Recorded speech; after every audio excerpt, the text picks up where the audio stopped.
Sziasztok gyerekek, ez lenne az első videóm, és hát szerintem 2 videót fogok csinálni, nem tudom, 3 lesz maximum, mert tudjátok, van az a videós, hogy Norbert Prill, az Phoenix MC, a YouTube-os neve.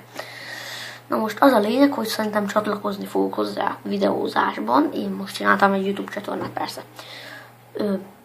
És csak ennyit szerettem volna mondani, meg persze, hogy mi leszünk a PN csapat.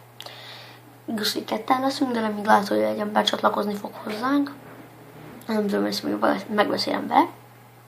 És hát ennyi lenne. Úgy hát ez a lényeg, hogy leszünk.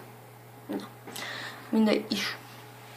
Akkor köszönöm, szerettem volna nektek, hogy most csináltam meg a YouTube csatornámat, és most akartam volna bemutatkozni, hogy én Samu István vagyok.